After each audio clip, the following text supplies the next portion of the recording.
12.40 ja 12.484 ajanajaa. Siinä sitten Sami Rauhala Diesel Volvolla. Ja pelit vain kovenevat siellä. Aki Lassila tulossa vasemmalla radalla.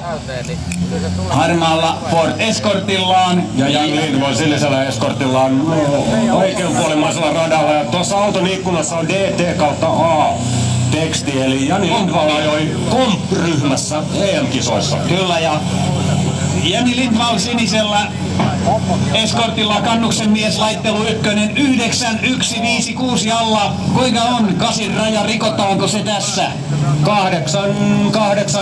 8.9 veikkaan minä. Se on paljon se.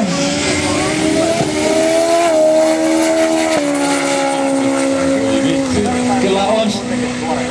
Ja siitä Lindvalle 9.145. Parannusta tulee hiukan, mutta vain